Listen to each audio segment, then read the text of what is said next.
खुद को इतना सस्ता ना बनाइए कि हर कोई आपका इस्तेमाल करे। याद रहे, जिन तारों में करंट नहीं होती लोग अक्सर उन पर कपड़े सुखाया करते हैं। हेलो दोस्तों, कैसे हैं आप सभी लोग। मैं आशा करता हूँ कि आप सभी लोग रोज की तरह शानदार, जिंदाबाद और जबरदस्त होंगे। हमारी सब्जेक्ट है फिजिक्स और ये चैप्टर हमारा 3 है। इसमें हम पढ़ रहे थे न्यूटन लॉ ऑफ मोशन, यानी न्यूटन के गति के नियम पढ़ रहे थे। तो इसमें हमने इसके 2 लेक्चर समाप्त कर लिए। हमारा तीसरा लेक्चर है और इसमें हम पढ़ने वाले हैं वस्तु की साम्यावस्था और भार के बारे में चर्चा करेंगे। और ये क्लास 11th जेईई मेंस और नीट के लिए इम्पोर्टेंट है। चलिए शुरू करते हैं कि वस्तु की साम्यावस्था क्या होती है। वस्तु की साम्यावस्था, जैसे कोई वस्तु है उसको हम फ्री रूप से छोड़ दें, यानी स्वतंत्र रूप से छोड़ दें तो अपनी वो साम्यावस्था में आ जाती है। उस पर कोई जोर दबाव न डाले तब तो वो साम्यावस्था में आ जाती है। एक हम देखेंगे कि स्थानांतरण के कारण साम्यावस्था और दूसरा घूर्णन के कारण, यानी ट्रांसलेशनल मोशन, और इधर रोटेशनल मोशन से हम देखेंगे कि साम्यावस्था क्या होती है। एक तो जिसमें घूम रहा है, जिसमें एक पहले हम पढ़ेंगे कि जिसमें वो चल रहा है, सिर्फ चल रहा है, घूम नहीं रहा है, सिर्फ वो चलता जा रहा है तो चलता जा रहा है। और दूसरा देखेंगे तो एक स्थान पर वो घूम रहा है सिर्फ ऐसे, वो रोटेशनल होता है। जैसे कोई पुली है वो घूमती है तो रोटेशनल मोशन होती है, तो उसकी हम साम्यावस्था देखेंगे क्या होती है। और ट्रांसलेशनल जो होती है वो सिर्फ गति करती है, चलती है किसी डायरेक्शन में, उसको देखेंगे। और जो हम जो ट्रांसलेशनल होता है स्थानांतरण गति, उसमें बल होता है, सिर्फ बल के बारे में पढ़ेंगे। और जो रोटेशनल होता है उसमें जो बल होता है वो टॉर्क कहलाता है, बल अघूर्ण उसमें लगता है। आइए देखते हैं वस्तु की साम्यावस्था, उसके बाद हम भार के बारे में चर्चा करते हैं कि भार क्या होता है। चलिए देखिए कि वस्तु की साम्यावस्था क्या होती है।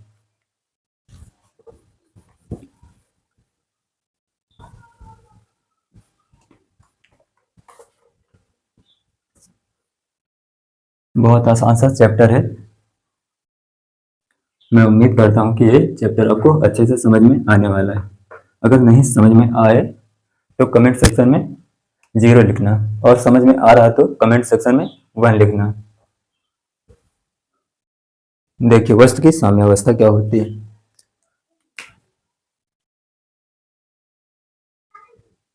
वस्तु की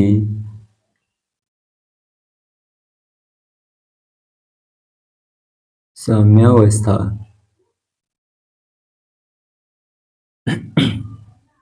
एक हम पढ़ेंगे, इधर दूसरा होगा, इधर इधर देखेंगे कि हम स्थानांतरण गति के कारण साम्यावस्था, स्थानांतरण गति, इसको इंग्लिश में बोलते हैं ट्रांसलेशनल मोशन।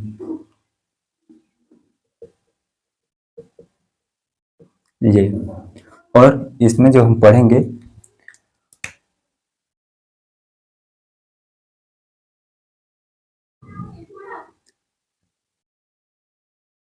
स्थानांतरण साम्यावस्था, ये पढ़ेंगे। और इसमें क्या होता है कि इसमें बल लगता है, जो होता है वो बल होता है। बल बोले तो फोर्स, इसमें सिर्फ बल होता है। और इधर हम पढ़ेंगे स्थानांतरण हो गया, इधर हम पढ़ेंगे घूर्णन, यानी रोटेशनल, जिसको घूर्णन गति। स्थानांतरण और दूसरा होता क्या, घूर्णन गति, उसमें बल अघूर्ण आएगा,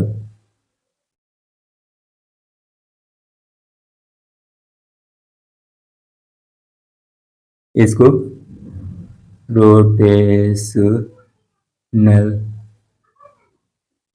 मोशन बोलते हैं, रोटेशनल मोशन। और इसमें जो हम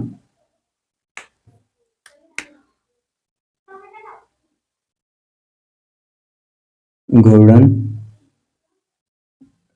साम्यावस्था, जो हम अभी नहीं पढ़ेंगे, इसको आगे पढ़ेंगे। और इसमें जो होता है, इसमें बल आघूर्ण आता है, जिसको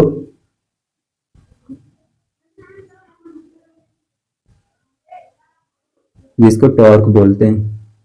ये टॉर्क ये टॉर्क और इसको हम अभी नहीं पढ़ेंगे।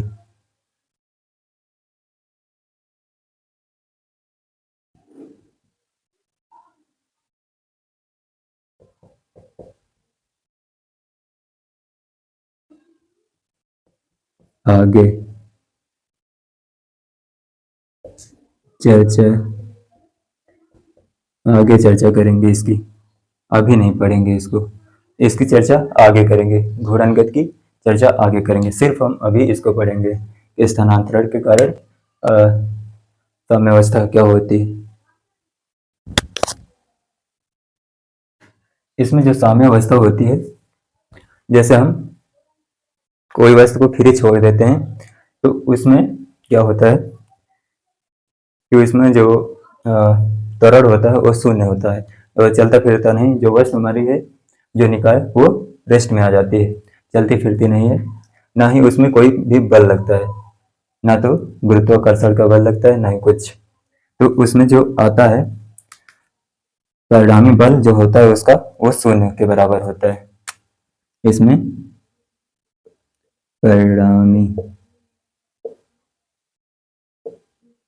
बल शून्य होता है साम्यावस्था में। और इसमें परिणामी बल आघूर्ण शून्य होता है, ये होता है। और इसको लिखते हैं F net is equal to 0। इसको जो सारे बल होंगे उनको हम ऐड कर लेंगे, ऐड करने के बाद हम 0 के बराबर रख देंगे, तो साम्यावस्था होती है, चाहे जितने भी बल हो। और इसमें जो होता है क्या कि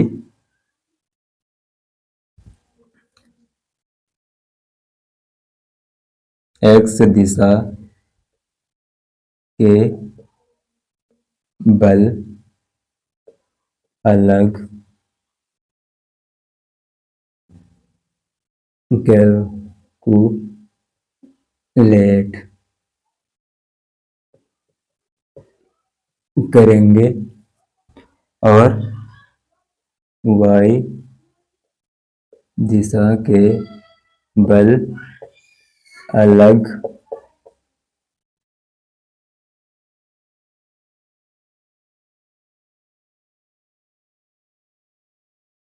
कैलकुलेट करेंगे। ये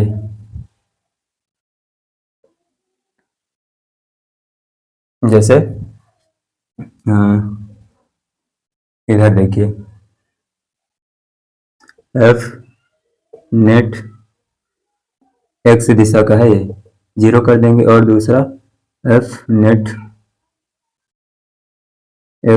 वाई दिशा का, ये 0 कर देंगे। जो वाई दिशा में जितने भी बल लग रहे हैं उनको ऐड करके, हाँ, इसमें दिशा लेंगे। जैसे ऊपर की ओर है तो धनात्मक लेंगे, अगर नीचे की ओर है तो ऋणात्मक लेंगे। वही हम एक्स माइनस एक्स दिशा की ओर देखेंगे तो ऋणात्मक लेंगे, और प्लस एक्स दिशा की ओर लेंगे तो धनात्मक लेंगे। उन्हीं को हमको ऐड करना है, वाई दिशा के लिए अलग और एक्स दिशा के लिए अलग ऐड करना है। तो इसमें हम 0 के बराबर कर देंगे तो ये हमें साम्यावस्था मिल जाएगी। और इसमें भी वही करना है। इसमें जो टॉर्क आता है, torque net is equal to 0, ये होता है। इसमें परिणामी बल आघूर्ण शून्य होता है। और जब मतलब बल, अगर बल साम्यावस्था में नहीं है तब हम 0 के बराबर नहीं लेंगे उसको। त्वरण होता है ना, जब साम्यावस्था में नहीं होगा तो उसमें कुछ ना कुछ त्वरण होगा और चल रहा होगा त्वरण हमारा, तो उसका कुछ ना कुछ द्रव्यमान होगा, भार होगा, तो ma के बराबर हो जाएगा, जो m द्रव्यमान होगा और त्वरण उसका जो होगा वो त्वरण होगा। आइए देखते हैं, इसके कुछ एग्जाम्पल देखते हैं तो अच्छे से समझ में आएगा क्या होता है स्थानांतरण साम्यावस्था। रोटेशनल हम अभी नहीं पढ़ेंगे, बाद में पढ़ेंगे इसको अच्छे से। आसान सा चैप्टर है, अगर आप अच्छे से देख रहे हैं तो आपको पूरा क्लियर होता जाएगा। बहुत आसान चैप्टर है।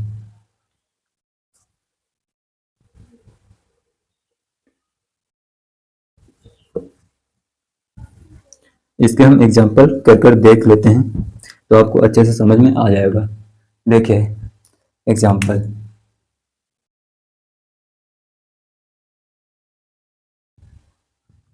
जैसे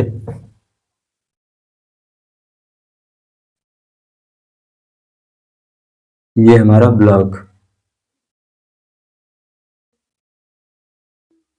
ये हमारा ये ब्लॉक, ये साम्यावस्था में है, तो इसमें हम निकालना है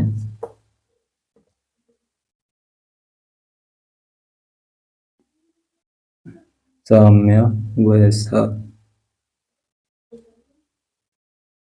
अगर जैसे इसमें क्वेश्चन आएंगे तो उसमें क्वेश्चन में दिया होगा कि कर साम्यावस्था में है, तो अगर साम्यावस्था में कहे तो हमें उसको एफ नेट जो होगा उसको 0 के बराबर कर देना है।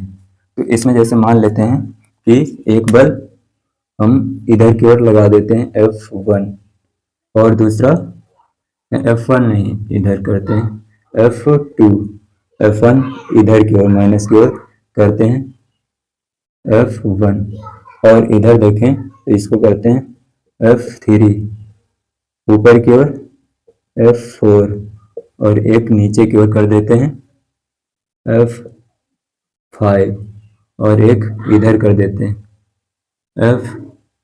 F5, ये होगा 6, F6 है। तो हम ये तो समझ में आ रहा है कि ये x दिशा में और ये वाले y दिशा में, तो एक और इधर लगा देते हैं कि ये 6 है और ये F7, इसको मान लेते हैं।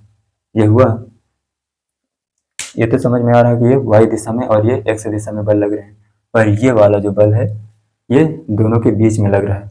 अगर दोनों के बीच में लग रहा है तो हमें उसके घटक करने चाहिए, हमें उसके घटक करने पड़ेंगे।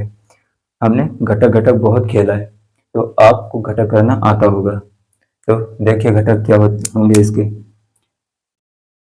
मान लीजिए कि क्षैतिज से थीटा कोण बना रहा है ये, तो एक बल इधर की ओर होगा और दूसरा इधर ऊपर की ओर होगा। ये ये 7 हो, ये F6, ये F6, ये थीटा कोण बन रहा है। अगर ये थीटा कोण बन रहा है, जिधर थीटा होता है उधर हम कॉस लेते हैं, F6 कॉस थीटा, और इधर F6 साइन थीटा, ये होगा।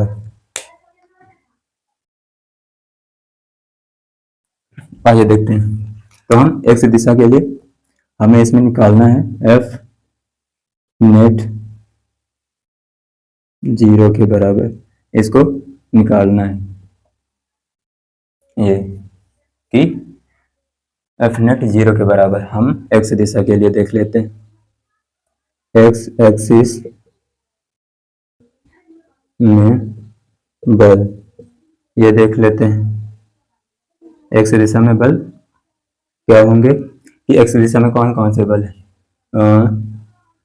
इसमें x दिशा में F2 प्लस इधर की ओर प्लस x दिशा की ओर लग रहे हैं ना, तो F3, और कोई बल F प्लस F6, ये वाला बल cos थीटा, और एक ये इधर की ओर लग रहा है माइनस की ओर, इसलिए इसको माइनस का लिखेंगे। ये -1 इज इक्वल टू 0 के बराबर कर दिया है। वही हम F नेट 0 के बराबर करेंगे, तो जो आएगा F2 plus F3 plus F6 cos theta, is equal to, इसको उस पार ले जाएंगे तो ये F1 इसके बराबर होगा। ये हमारा F नेट, ये साम्यावस्था में, ये साम्यावस्था साम्यावस्था में है। ये साम्यावस्था में अब आ गया। ये टोटल जो बल हैं वो F1 के बराबर है, यानी ये सारे जो बल लग रहे हैं प्लस एक्स दिशा में वो F1 के बराबर है, यानी ये हमारी एक्स दिशा में जो है बल जितने वो साम्यावस्था में आ गए। ये अब हम वाई दिशा के लिए खेल लेते हैं कि वाई एक्सिस में साम्यावस्था, तो वाई दिशा में साम्यावस्था देखेंगे तो ये हो जाएगा हमारा क्या, इसमें ऊपर की ओर पहले जो है उनको हम देख लेते हैं कि F4 plus F7 plus F6 sine theta minus F5 is equal to 0, ये होगा। तो हमें इसका साम्यावस्था निकालना है, तो ये होगा F4 plus F7 plus F6 sine theta is equal to F5, ये होगा। ये साम्यावस्था में आ गया। साम्यावस्था में है, ये होगा। ये साम्यावस्था में आ गया, ये आपको समझ में आ गया होगा। अब हम देख लेते हैं, इसमें एक लेमी की प्रमेय होती है, उसको देख लेते हैं। नोट कर लीजिए, इसको नोट हो गया होगा। चलिए देखते हैं आगे।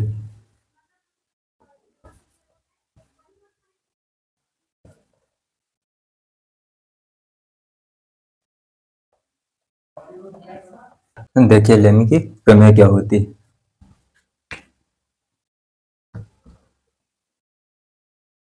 लेमी की प्रमेय,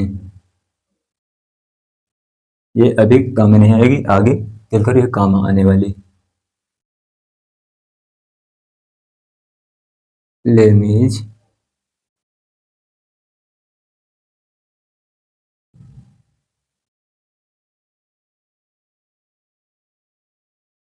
लेमीज थ्योरम, ये होती है जैसे तीन भुजाएं, कोई एंगल होगा तीन भुजा में, एंगल कुछ भी हो सकते हैं इसमें, ये नहीं कि ये 120 डिग्री बना रहा है, ऐसा नहीं। अगर ये भुजा, इसको ए मान लेते हैं और इसको बी मान लेते हैं और इसको सी मान लेते हैं, जो ए के सामने की भुजा, ए के सामने वाली ये भुजा है, उसके सामने का जो कोण होगा ये अल्फा होता है, ये अल्फा होता है। और जो बी है उसके सामने ये वाली भुजा, जो बी भुजा है, इसके सामने का जो कोण है ये वाला कोण, ये बी है। और ये वाला कोण ये बीटा होगा। और वही हम देखें तो ये सी है, इसके सामने का जो कोण होगा ये गामा होगा, ये होता है। जो इसमें समीकरण बनता है वो A upon sine alpha is equal to B upon sine beta is equal to C upon sine gamma, यानी भुजा अपान कोण, ये होता है। ये लेमी की थ्योरम है, यही है। अब हम देखेंगे कि जिसमें जिसमें बल साम्यावस्था में ना हो, उसमें हम देखते, अब वो देखेंगे। चलिए देखिए, अब हम ऐसा निकाय लेंगे जिसका जो बल जो उसमें लग रहा है वो साम्यावस्था में नहीं है। तब क्या करेंगे हम, जैसे ये ब्लॉक, ये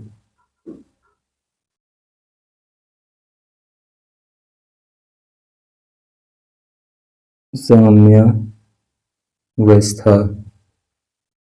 में नहीं है, ये साम्यावस्था में नहीं है, तो इसमें हम बल बना लेते हैं कुछ।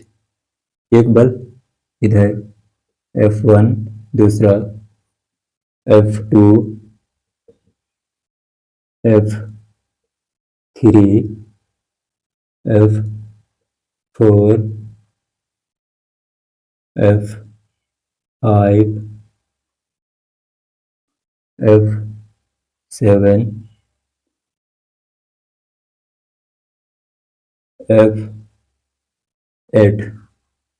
ये बना लेते हैं। तो इसमें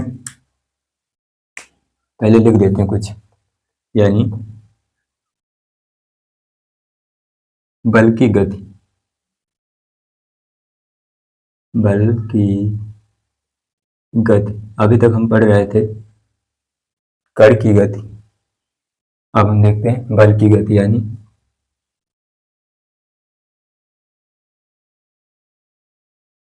डायनामिक्स ऑफ फोर्स। ये इसमें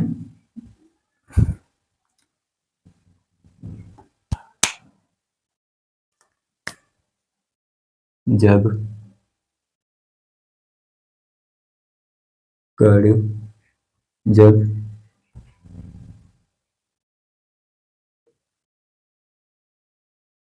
ब्लॉक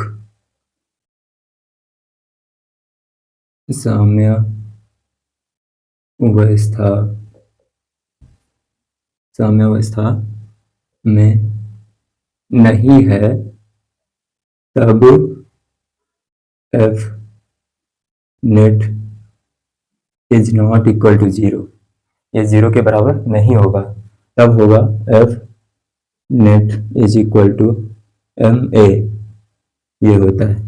तब हम MA के बराबर, अगर साम्यावस्था में नहीं है कण, तो हम MA के बराबर लेंगे, और इसमें हम एक त्वरण मान लेते हैं कि x दिशा में x दिशा में त्वरण A x, और दूसरा मान लेते हैं y दिशा में, ये x दिशा में है त्वरण ये वाला, और दूसरा मान लेते हैं y दिशा में A y, ये त्वरण है। अब हमको निकालना क्या है कि A x कितना होगा, त्वरण है त्वरण, और A y कितना होगा, ये हमको कैलकुलेट करना है। तो देखिए, अब ये साम्यावस्था में कण नहीं है, पहले था अगर साम्यावस्था होता तो F net is equal to zero के बराबर करते, तो उसमें जो त्वरण होता था वो जीरो के बराबर होता है, और इसमें त्वरण होगा, ए कुछ ना कुछ दिया होगा, A is not equal to zero के बराबर, ये कुछ ना कुछ होगा इसमें। तो देखिए, हम x दिशा के लिए खेल लेते हैं, तो x एक्सिस में, तो ये हो जाएगा x एक्सिस में, और ये कितना था F1 plus F7 plus F2 minus F8 is equal to MAX, ये करेंगे, जो हमारे पास त्वरण है उसको लिखेंगे, ये करते हैं, MA के बराबर करेंगे, ये जो त्वरण है इसको हमने माना है, ये दिया नहीं, इसको माना है, ये भी माना है, हमको कैलकुलेट करना है कि त्वरण कितना होगा। अगर हम त्वरण को इस दिशा में ले रहे हैं कि त्वरण इस दिशा में है, तो वो भी पता चल जाएगा। तो ये हमारे पास ये समीकरण बनेगा, इसका ये समीकरण, अगर हमने जो दिशा माना है, अगर वो प्लस का रहा है, तब तो हमारे माने हुआ जो जिस दिशा में, जिस डायरेक्शन में हमने माना है वो सही, अगर उसके अपोजिट आ रहा है, माइनस में आ रहा है, तो हमारे माने गए त्वरण के विपरीत आएगा, ये होता है। तो ये x दिशा के लिए, हम y दिशा के लिए देख लेते हैं। तो y एक्सिस में, y एक्सिस में ऊपर की ओर F4 और -F3 -F5 is equal to MAy, ये होगा। इसमें भी ये बल दे रखे होंगे, m द्रव्यमान दे रखा होगा और हम इसका त्वरण निकाल लेंगे कि त्वरण हमारे पास कितना आएगा। अगर ये त्वरण माइनस में आ रहा है, यानी त्वरण अगर माइनस में आ रहा है तो कण कहाँ जा रहा है, नीचे की ओर जा रहा है। अगर इसमें माइनस का आ रहा है तो कण माइनस एक्स दिशा की ओर जा रहा है, अगर प्लस का आ रहा है तो प्लस एक्स दिशा की ओर जा रहा है कण, ये होगा। नोट कर लीजिए इतना सा। अब हम देखेंगे कि कण का FBD बनाएंगे, फ्री बॉडी डायग्राम क्या होता है कि जब हम किसी निकाय को स्वतंत्र रूप से छोड़ देते हैं तो तब क्या होगा। नोट कर लीजिए इतना सा, नोट हो गया होगा।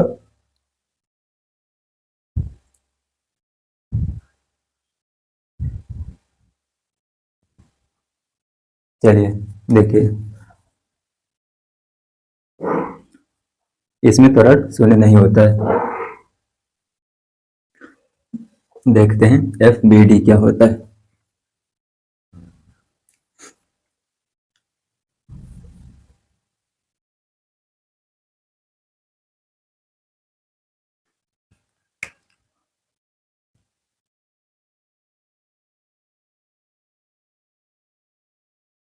फ्री बॉडी डायग्राम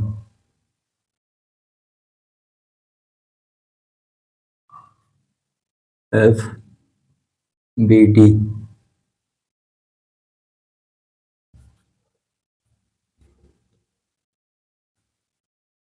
इसमें हम पहले जान लेते हैं कि निकाय क्या होता है और परिवेश क्या होता है। निकाय, निकाय क्या होता है। निकाय देख लेते हैं।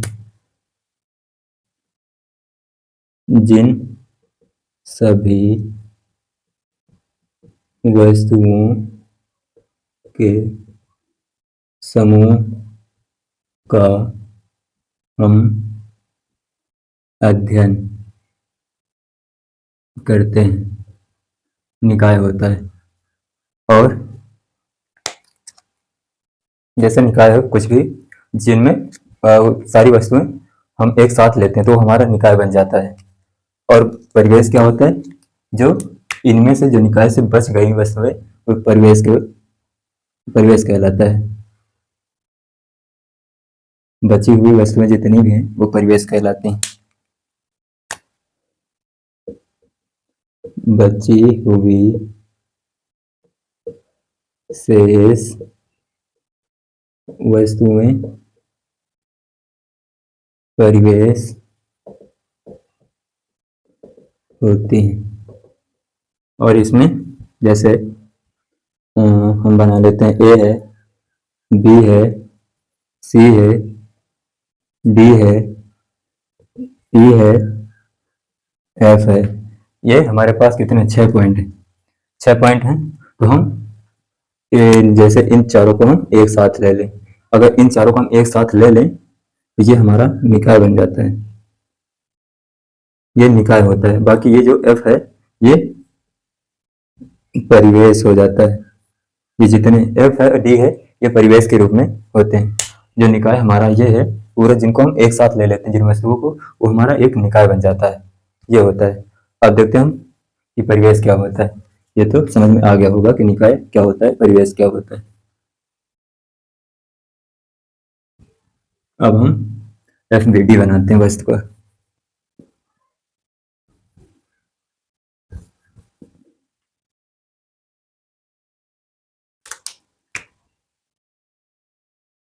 FBD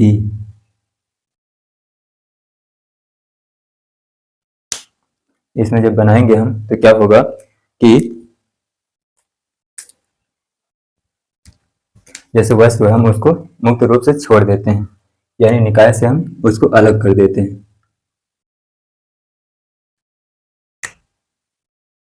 इसमें वस्तु को मुक्त कर देते हैं, वस्तु को मुक्त कर देते हैं, वस्तु को मुक्त कर देते हैं। और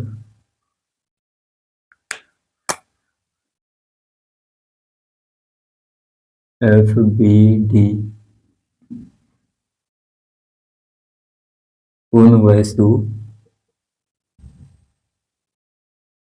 वस्तुओं का बनाते हैं जो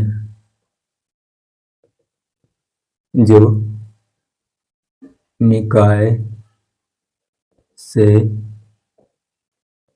स्वतंत्र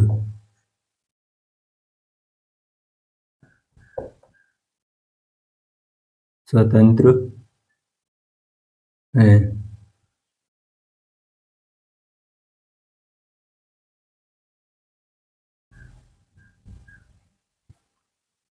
FBD उन वस्तुओं का बनाते हैं जो निकाय से स्वतंत्र हैं, या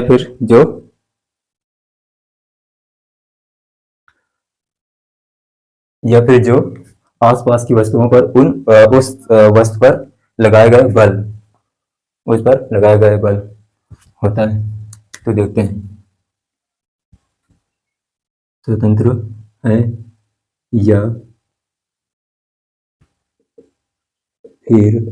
या फिर आसपास की वस्तुओं द्वारा लगाया गया बल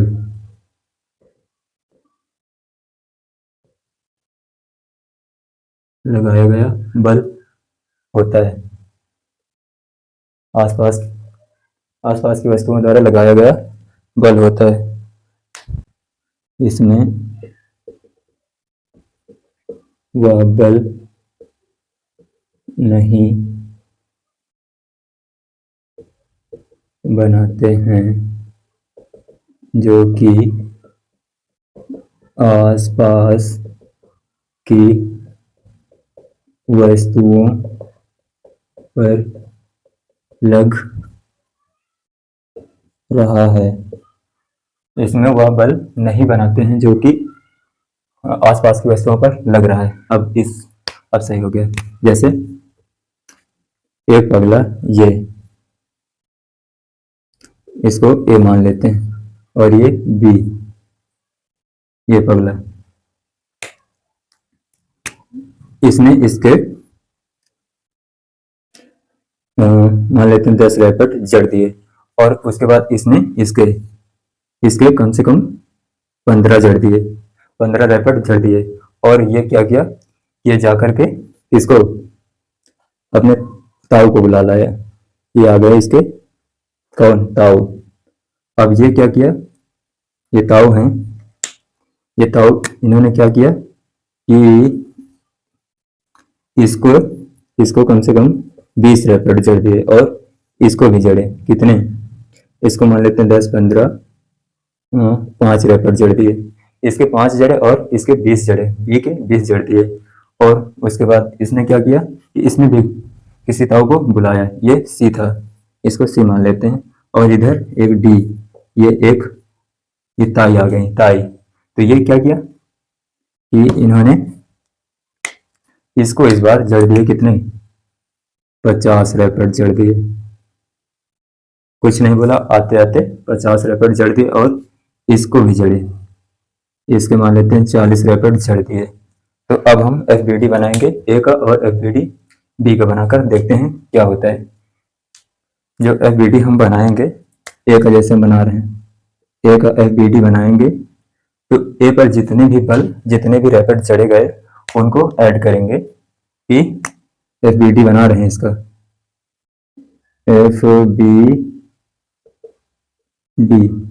FBD बनाएंगे। तो ए पर कितने हैं, एक तो ये हो गया कितना, 5, और दूसरा इस पर देख रहे हैं सिर्फ ए पर कितने लगे, इसने बी ने जड़ दिए कितने 15, 15 और 50, 50 रैपेट जड़ दिए, ये हो गया 50 रैपेट उसने जड़ दिए। अब क्या, अब हम इसने इस पर जड़े, तो अब हम इसका एफ बी डी बनाएंगे, एफ बी डी हम बनाएंगे बी का। जब बी का बनाएंगे तो इस पर कितना बल लगा, एक हो गया 40 का लगा था और दूसरा 10 का और कोई लगा, ये 20 का, इसने लगा दिए 20, ये एफ बी डी हो गया। और हम एफ बी डी इनका नहीं बनाएंगे, और ये जो डी है और ये सी इनका नहीं बनाते, ये जो हमारा ये निकाय में थे दोनों, इन दोनों के झगड़ा इन दोनों के बीच में, ए और बी के बीच में हुआ, तो ये ए और बी हमारा निकाय हो गए, और जो सी है और डी है ये परिवेश हो गए, क्योंकि ये निकाय में नहीं थे, ये निकाय में आए बाद में, तो ये परिवेश हो गए। बट ये जो पहले से इन दोनों के बीच में झगड़ा हुआ वो निकाय में होगा। अच्छे से समझ में आ गया होगा। हम एफ बी डी बनाएंगे तो ऐसे बनाएंगे, और ये बनाएंगे एफ बी डी, इसका वही लेमी की प्रमेय हम यूज करेंगे आगे चलकर। समझ में आ गया होगा एफ बी डी कैसे बनाया जाता है।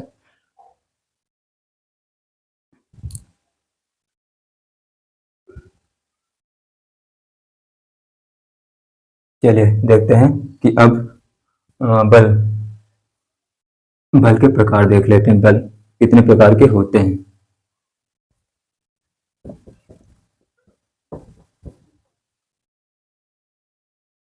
वेरियस फोर्स कितने होते हैं,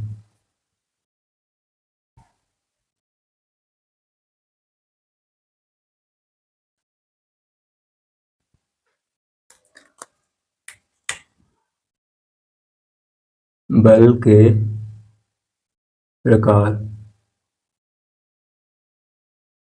वेरियस फोर्स, वेरियस फोर्स बल के प्रकार देखेंगे तो एक नंबर इसमें आएगा हमारा पहले भार, और दूसरा देखेंगे तो आएगा क्या,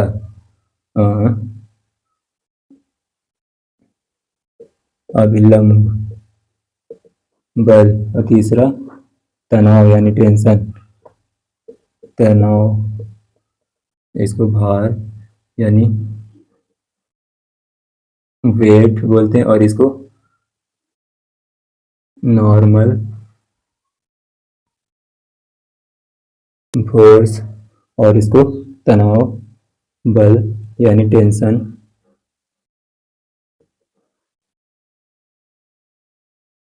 हम एक एक के बारे में अब पढ़ेंगे।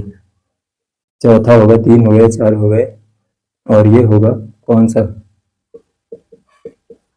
स्प्रिंग, स्प्रिंग, स्प्रिंग का बल, ये होगा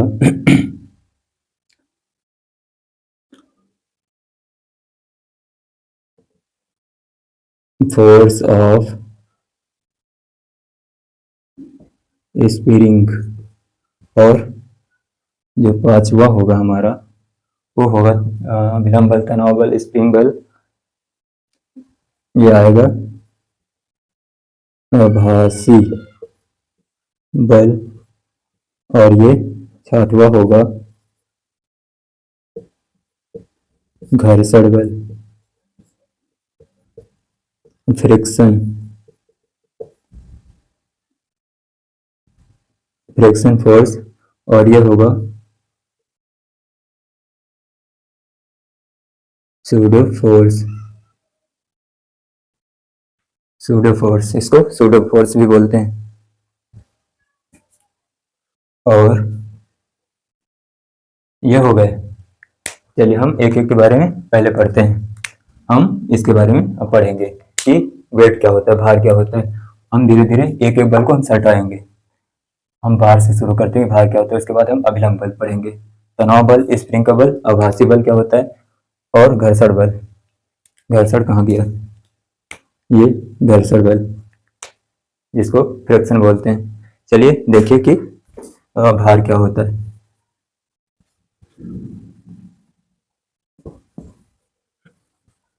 भार तो आपको पता होगा कि हर वह वस्तु जो पृथ्वी की ओर खींचती हो वही भार है। भार में क्या होता है कि इसमें द्रव्यमान मतलब दो कणों का जो द्रव्यमान है, दोनों कण एक दूसरे को अट्रैक्ट करते हैं, एक दूसरे को आकर्षित करते हैं। तो हमारी पृथ्वी बहुत बड़ी है, तो ये छोटी छोटी वस्तुओं को अपनी ओर आकर्षित करती है, तो वही योग भार के रूप में आ जाता है। कैसे आएगा आइए देखते हैं कि भार,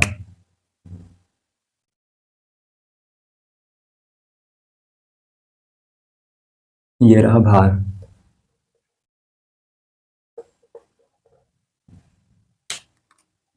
जैसे एक ये है और दूसरा ये द्रव्यमान, दोनों द्रव्यमानों के बीच की दूरी जो है वो मान लेते हैं आर है।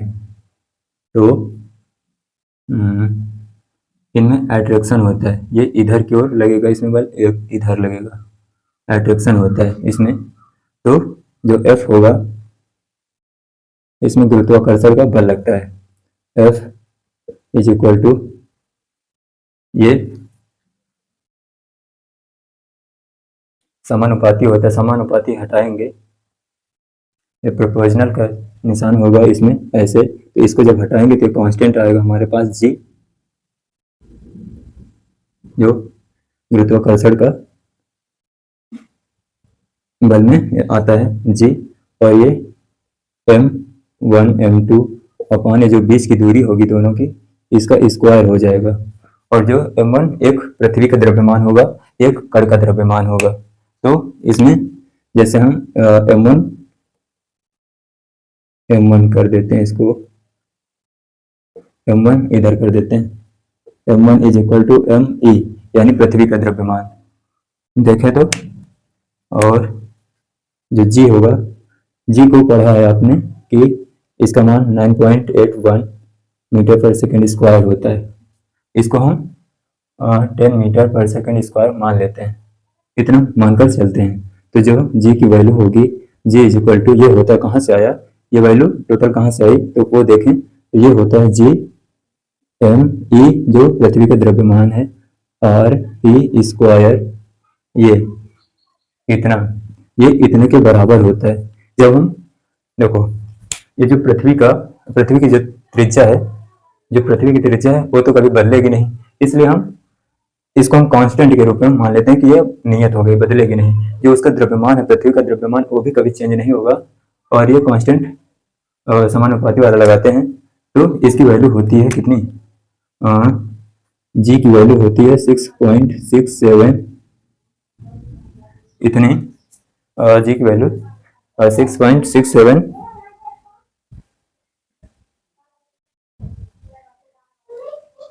6.67 इंटू 10 की पावर -11 इतना होता है।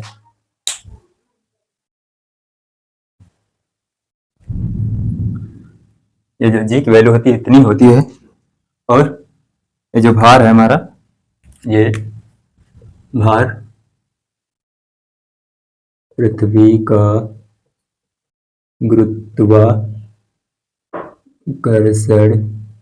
गुरुत्वाकर्षण का ये बल होता है, जो पृथ्वी की ओर होता है, नीचे की ओर। जैसे ये हमारी क्या है, पृथ्वी का केंद्र यहाँ पर मान लेते हैं, और ये पूरी पृथ्वी है, और इसमें m द्रव्यमान का कोई कण है, वो जो बल लगाएगी पृथ्वी अपनी ओर आकर्षित करेगी, F लगेगा। अगर कण यहाँ है तो इधर की ओर लगेगा, इसके पृथ्वी के केंद्र की ओर लगेगा। कण यहाँ है तो इधर की ओर, अंदर की ओर लगेगा, यानी जो इसकी दिशा होगी, दिशा अभी छोड़िए, हम F लिखते हैं, F इज इक्वल टू, जी की वैल्यू इतनी होती है। एक तो हम m ले चुके हैं, इतना सा हम ले चुके हैं, इसमें इतना देखें तो ये इतना, ये हम, इसकी वैल्यू g होती है, टोटल इसकी वैल्यू g के बराबर। तो हम क्या करेंगे, एक m बचा हमारे पास, वही हम m लिख देते हैं, और ये g, ये total g, mg, total mg के बराबर होता है। जो एफ है mg, यही भार के बराबर होती है। ये अब भार बन गया, भार जो बल हमारा था वो भार बन गया। इसकी दिशा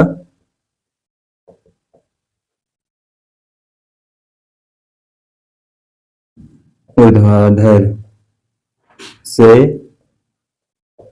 नीचे की ओर, नीचे की ओर या पृथ्वी के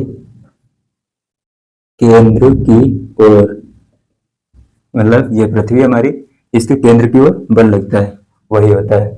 और इसमें ये हम जो भार लिखेंगे वो mg के बराबर आएगा।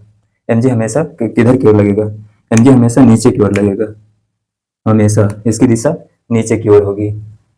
तो इसको हम बड़े बड़े अक्षरों में लिख देते हैं। तो F is equal to mg, ये हमारा भार होता है। F बराबर mg, यह पृथ्वी का गुरुत्वाकर्षण बल होता है। इसके बाद हम पढ़ेंगे अभिलंब बल और पढ़ने वाले। चलिए हम आज का लेक्चर यहीं पे समाप्त करते हैं। इसके बाद हम पढ़ेंगे अभिलंब बल क्या होता है, उसमें क्वेश्चन भी करेंगे। चलिए, thank you for all, take care.